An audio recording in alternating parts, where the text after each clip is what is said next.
안녕하세요. 부동산TV 부동산입니다. 오늘은 5분 브리핑 오랜만에 분양 이야기 좀 하도록 하겠습니다. 이번 주 금요일날 1순위 청약하는 고양 향동 중흥 S클래스 한번 소개해 보도록 할게요. 자, 고양 향동지구 중흥 S클래스 5분 브리핑 시작하도록 하겠습니다.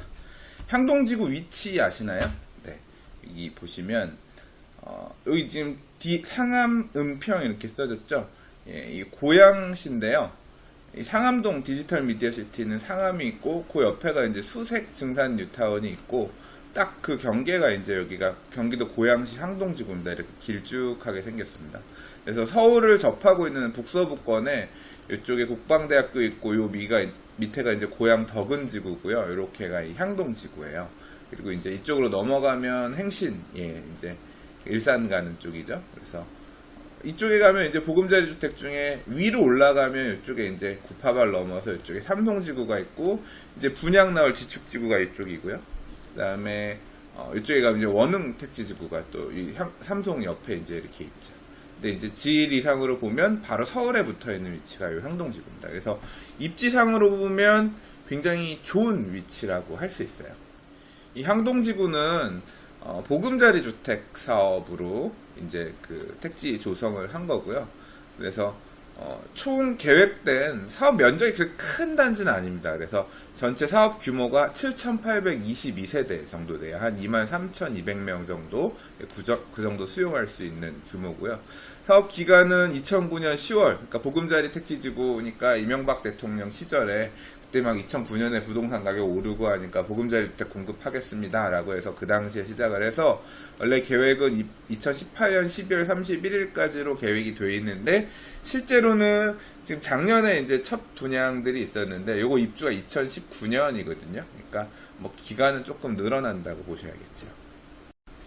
그래서 향동지구 분양 내역을 계략적으로 살펴보면요, 이렇게 길쭉한 모양새인데, 분양 완료라고 요 밑에 쪽이랑 이제 중앙에 중심 상업지구가 있고, 이제 위에 쪽 이렇게 두 개로 나뉩니다. 그래서 위쪽이 여기가 A고요, 밑에가 B블럭인데, B블럭들은 B4, B3, B1, B2에서 요 4개 블럭이 전부 다 분양이 끝났습니다. 그래서 요 4개 블럭은 민영으로 작년에 분양을 했고, 그 다음에 이제 올해 지금 여기가 첫 분양입니다. 그래서 여기가 그러니까 여기가 A2 블럭입니다. 그래서 A2 블럭 중흥 S클래스가 요번에 민영 분양으로 마지막 분양하는 거고, 그 다음에 이제 여기 보시면, 그러니까 지금 중흥 S클래스가 A2 블럭에 요번에 951세대 분양하는 거고요. 그 다음에 앞으로 분양 나올 애들이 좀 더 있습니다. 내용 살펴보시면 A3 블럭, S2 블럭, S1 블럭이 있는데, 그러니까 S1 블럭이 여기고요, S2 블럭이 여기인데, S2 블럭은 아마 지금 6월로 계획되어 있는데 언젠지는 좀 봐야 될 것 같아요. 근데 이제 여기가 10년 공공임대입니다. 그래서 요거는 여기 같은 경우는 10년 동안 일단 가격을 책정해 놓고 임료를 보다가 10년 뒤에 분양 감정평가를 해서 세입자, 그러니까 임차인으로 결정된 사람이 우선적으로 매입할 수 있는 권한을 받는 형태로 분양할 거고요. 그 다음에 S1 블럭도 마찬가지입니다. 그래서 여기도 10년 공공임대, 그러니까 10년 동안 임대료 내면서 있다가 10년 뒤에 분양을 받을 건지 말 건지 정하는 그런 형태로, 여기는 세대수가 좀 많이 되죠. 1521세대 정도 되고요. 얘는 땅이 좁은 만큼 약 403세대 정도 되고요. 그리고 A3 블럭은 공공 분양이에요. 그래서 공공 분양 물량이니까 무주택자들 받는 건데 한 1059세대 정도 되는데, 여기도 뭐 하반기 정도에는 분양이 나올지 모르겠습니다. 이런 공공 택지 지구들이 이제 사업 시행자가 서울시냐 아니면 경기도시공사냐 아니면 LH공사냐에 따라서 아파트 이름들이 조금 달리는데, 이제 얼마 전에 우리 다산 신도시 같은 경우는 경기지방공사가 사업 시행자였죠. 그래서 거기는 이제 공공 분양한데 자연N이라고 해서 사업 시행자의 이름이 붙고 뒤에 아파트를 짓는 시공사 이름, 뭐 자연N, 롯데캐슬, 자연N, 이편N 세상 이런 식으로 이름이 붙는데, 이제 LH는 보통 LH가 시행하면 그냥 LH 브랜드로 보통 가죠. 그래서 뭐 구리 갈매 보금자리 같은 경우도 보면 그냥 입주하고 나면 무슨 블럭으로 분양했다가 입주할 때 가면 갈매 3단지, 갈매 4단지 뭐 보통 이런 식으로 갑니다. 지난해 분양했던 4개 민영 단지인데요. 여기가 이제 이게 B1 블럭, 계룡 리슈빌이고요. 969세대. 그 다음에 이게 B2 블럭 461세대, B3 블럭 호반베르디움 2, 3, 4단지예요. 3단지가 770세대 정도? 그 다음에 이제 4단지가 970세대. 이렇게 해서 합쳐서 한 3000세대 정도가 지난해 한 이맘때 한 6월달, 7월달 그때 분양했던 걸로 기억합니다. 그래서 제가 얼마 전에 5월 초에 한번 현장 공사하고 있는 현장 한번 가봤어요. 이 지금 5월 8일? 예, 그때 찍은 사진인 것 같은데, 여기가 이제 계룡 리슈빌이고 여기가 2단지예요. 2단지 뒤쪽에 보면 이렇게 산이 있어서, 예, 좋고요. 여기가 이제 3단지. 딱 이 블럭, B블럭 중앙에 있는 단지죠. 그래서 인기가 되게 높았던 단지입니다. 그리고 여기가 이제 1단지, 3단지, 요 넘어가 이제 4단지가 있고, 요 쪽으로 넘어가면 이제 아까 S2 블럭, 예, 이제 있는 거죠. 향동지구가 보시면 이렇게 산이 많아요. 보면 옆에 표시된 이게 다 등고선이라 그러나요? 이 지대가 되게 높게 표시되어 있죠. 막상 진짜 현장 가보시면요, 산이 이렇게 있고, 뭐 산 한쪽에서 보면 이렇게 그 향동지구 얘기할 때 얘기하는 그 전압선, 이제 이 전기선 넘어가는 것도 좀 보이고요. 근데 전체적으로 이 택지 주변으로는 굉장히 산이 많아서 이런 확 트여 있는 그런 맛은 좀 있는 택지 지구입니다. 그런데 이제 이 지도를 보여드린 이유는 뭐냐면, 여기가 지하철역이 없어요. 그러니까 향동지구 안에 지하철역이 없고, 이게 경의중앙선이라 그래서 경의중앙선이 가까운데 수색역하고 화전역 딱 중간에 있거든요. 그래서 직선 거리로 2.3km예요. 그러니까 2,300m, 이게 가히 짧은 거리는 아니거든요. 도보로 지금 33분 나오니까 실제로 도보로 이동하기엔 굉장히 먼 거리고요. 이 향동지구 약점은 일단 단기적으로는 이 지하철을 이용할 수 없고, 예, 뭐 나중에 이쪽에 뭐 지하철역이 하나 더 생길지는 모르겠지만, 뭐 그런 부분을 지금 얘기할 수는 없을 것 같고요. 예. 마을버스 수색역에서 내리든 화전역에서 내리든 마을버스 한번 타고 들어가야 된다, 이렇게 생각을 하셔야 될 것 같아요. 그러나 한편으로는 이제 이 상암 DMC가 보시는 것처럼 되게 가까이 있거든요. 상암 디지털 미디어 시티의 인근에 있는 택지지구이기 때문에 상암이 개발되고 좀 더 이제 기업들이 많이 들어오고 활성화되는 이런 부분들이 다 이제 반영이 될 수 있는 그런 배후의 주거지역이라고 볼 수 있는 거죠. 이번에 분양하는 고양 향동지구 중흥 S클래스 단지 배치도입니다. 총 951세대인데요. 이 택지 자체가 59제곱미터, 그러니까 60제곱미터 이하의 소형만 공급할 수 있도록 이 배정된 택지예요. 그래서 단지 옆쪽으로는 지금 이 고양 향동지구를 쭉 흐르는 중심 하천이 이렇게 있고요. 그 옆으로 이제 경관 녹지도 조성할 거고, 얼마 전에 제가 갈매 4단지 쪽 그 하천 만들어 놓은 거 봤는데 정말 멋있다. 정말 좋더라고요. 확실히 이런 거 끼고 있는 지역이 좋아요. 사진 찍어도 되게 멋있게 나오고. 그래서 이제 요 하천을 볼 수 있는 이런 라인인데, 요게 지금 59B 타입이거든요. 59B 초록색으로 표시되는 거. 이런 애들이 나중에 이제 분양 받으면 되게 인기가 높겠죠. 그리고 이제 단지 안에 동간거리 멀찍하게 공원 볼 수 있는 그런 물건도 인기가 있을 거고.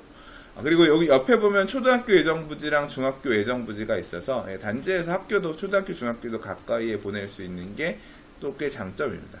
그리고 단지 밑에는 여기가 이제 이 고양 향동지구 내 중심 상업시설이에요. 그래서 보통 이런 택지지구 지으면 뭐 상가 분양하는 거 많이 있잖아요. 김포 한강 신도시 이런 데도 가보면 중앙에 상업지역에 그냥 꽉꽉 눌러서 일반 상업지역 눌러서 올라가는 상가들 지어지고 보통 하는 이제 그런 상가시설이 또 단지 밑에 있기 때문에 A블럭 안에서도 입지는 나쁘지 않다, 괜찮다, 이렇게 보여지는 위치에 위치하고 있습니다. 전체적으로 공급 물량이 가장 많은 거는 630세대가 있는 59의 A타입이에요. 주황색으로 표시되어 있는 애들이죠. 전체적으로 대부분 다 남동 또는 남서 또는 남양 배치들 다 되고 있고요.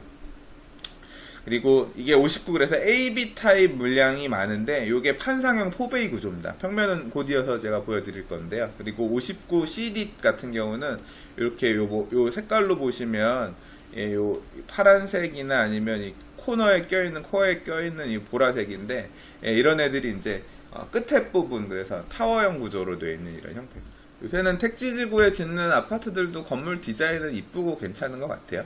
뭐 갈색 톤으로 이렇게 좀 이쁘장하게 예, 이런 모양으로 이제 도색이 나중에 되려나 봅니다. 그래서 최고 29층 높이의 10개동 951세대, 지하는 2층까지만 파네요. 예, 그렇게 지어진다고 보시면 되겠고요. 초등학교 부지, 중학교 예정부지, 요 위에 공공주택 부지는 아까 봤던 1500세대 규모의 10년 임대, 예, 그 아파트였죠. 다음 평면을 보겠습니다. 이 59AB가 이제 물량이 많은 애들인데 아마 청약이 59B 청약이 제일 치열하겠죠? 좀 전에 보신 것처럼 이 B타입 같은 경우는 이쪽에 하천 보는 애들이니까 예, 이거 보는 애들이기 때문에 가장 치열할 것 같아요. 구조 자체는 59A나 59B나 비슷합니다. 그래서 A는 현관이 이쪽으로 이렇게 들어가게 돼 있고 B는 조금 이쪽으로 들어가게 돼 있죠. 이게 이제 건물 어떻게 틀어져 있느냐에 따라서 약간 차이가 난 건데 거의 대동소이한 예, 그런 형태의 구조고요. 포베이예요 보시면. 그래서 포베이다 보니까 지금 발코니로 확장되는 면적이 되게 많아요. 그래서 아마 발코니 확장 비용도 일반 서울에서 분양하는 아파트보다는 조금 높은 걸로 알고 있어요. 높은 걸로 알고 있고, 그래도 진짜 이 20평대 아파트가 이런 포베이가 나온다는 게 엄청나죠. 서울의 아파트에서는 도저히 상상할 수 없는 진짜 끝내주는 평면이죠. 59제곱미터지만 서울의 59제곱미터 아파트와는 비교할 수 없는 그런 넓은 면적. 모델하우스 보고 오신 분들 얘기로는 거의 뭐 30평대 아파트 같았다, 이제 그런 평가를 하는 분도 계시긴 하더라고요. 그리고 이제 59C 타입, D 타입은 아까 코너에 위치한 거다 보니까 이제 이게 양면, 이제 앞뒤로 이렇게 트여 있는 게 아니라 이렇게 양면으로 발코니가 나 있는 형태. D 타입도 이렇게 예, 코너에 있다 보니까 나 있는 형태고요. 선호도 측면에서 보면 아무래도 이렇게 이 포베이 있는 형태가 이렇게 양면을 보는 형태보다는 좀 높은 편이에요. 그래서 청약 경쟁률은 아마도 C나 D 쪽이 좀 더 낮게 나올 것 같아요. 일반적으로 이제 특공 결과 보면 알겠지만, 예, 뭐 오늘 아니다. 이게 목요일 날 아마 이따가 나중에 다시 설명드리겠지만 목요일 특공일 텐데 아마 B가 제일 인기가 좋고 그 다음 A, 그 다음에 CD 뭐 이 정도 선호도 순으로 가지 않을까 개인적으로 생각이 듭니다. 그래서 분양가가 얼마냐, 지금 일단 입주자 모집 공고에 나온 분양가는 3억에서 3억 4천 정도 나왔습니다. 확장비 별도고요. 근데 이제 작년에 민영으로 분양했던 B블럭들 B1, B2, B3, B4 분양가가 이제 거기는 59제곱미터가 없었습니다. 84제곱미터 이하라서 70, 74, 84 이렇게 분양을 했거든요. 그러니까 분양 평수를 따지면 29평형, 34평형 이 정도 분양했는데 비교할 만한 게 74나 70이죠. 그래서 계룡 리슈빌 74 같은 경우가 한 3억 9,900, 3억 9천 정도까지 분양했고요. 그 다음에 이제 향동 같은 경우는 B4블럭이 위치가 제일 좋아서 거기가 제일 비쌌는데 거기가 한 3억 9천 선. 보통 그러니까 한 3억 8천에서 3억 9천이 기준층 분양가였거든요. 근데 이제 여기가 공공택지이기 때문에 분양가를 높게 못해요. 그래서 면적이 거긴 74고 70이고 여기는 59니까 10제곱미터 이상 적으니까 좀 더 낮을 거다 생각했는데 예, 보신 것처럼 3억 5천 밑으로 분양가를 냈어요. 그래서 이 일대에서는 좀 보기 힘든 괜찮은 분양가를 냈다고 보여지고요. 그래서 그리고 이제 향동지구가 다 프리미엄들이 지금 올해 이제 1년 지났으니까 거기는 이제 요번에 전매가 풀리거든요. 그래서 이제 물건들 나오는 게 보면 프리미엄들이 꽤 붙어 있는 것 같더라고요. 그래서 이 향동지구 중흥 S클래스도 프리미엄은 당연히 붙을 거라고 생각을 하고, 그래서 아마도 또 분양가 자체도 이렇게 3억대 중반 이하기 때문에 많이들 청약하실 것 같아요. 그러면 분양권 전매는 어떻게 되느냐? 여기는 불가능합니다. 이제 작년에 11.3 부동산 대책 나오면서 이제 그거에 의해서 요번에 6.19 대책이 아니라 작년 11.3 부동산 대책에 의해서 전매 금지가 됐습니다. 여기는.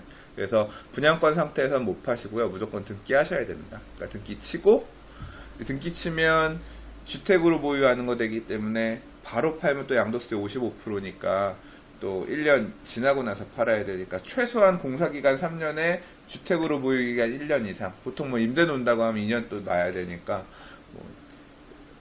좀 굉장히 제한적으로 청약을 해야겠죠. 지금 뭐 국토부에서 얘기하는 계약갱신 청구권 이런 것까지 도입된다고 생각하면 앞으로 그 2년 세놓고 2년 또 세놔야 된다고 생각하면 뭐 진짜 양도할 수 있는 시간 자체는 어마어마하게 길어지는 거예요. 그런 것까지 고려해야 되고요.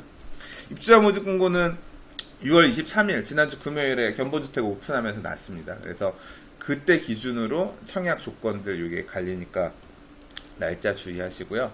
견본주택은 원흥지구 안에 있습니다. 예, 예, 그쪽 원흥지구에 가면 모델하우스 촌들 좀 가끔 짓는 데 있거든요. 예, 그쪽에 있는 것 같더라고요. 그래서 특별공급 접수가 수요일, 내일이네요. 접수하고 그 다음 특공 발표가 내일 모레 목요일 날 있고 1순위 청약은 이번 주 금요일 날 6월 30일 날 하게 되고요. 6월 30일 날 또 모델하우스 오픈하는 데들 이번 주에 많이 있겠죠. 그 다음에 뭐 2순위 청약은 안 나올 것 같고요. 발표는 일주일 뒤에 7월 7일 날 발표하고 그 다음에 일주일 뒤에 3일 동안 계약 이렇게 하는 걸로 일정이 잡혀 있습니다. 자, 뭐 아무튼 이렇게 고양 향동지구 중 S클래스 그리고 고양 향동지구의 기존에 분양했던 단지들까지 개략적으로 짤막하게 좀 살펴보았습니다. 어떻게 도움이 되셨나요? 도움 되셨다면 항상 말씀드리지만 부동산 TV 구독하기 좀 눌러주시기 부탁드리겠고요. 좋아요도 눌러주시면 감사하겠습니다. 또 다른 분양 단지 얘기 가지고 또 금방 찾아뵐게요. 감사합니다. 부동산이었습니다.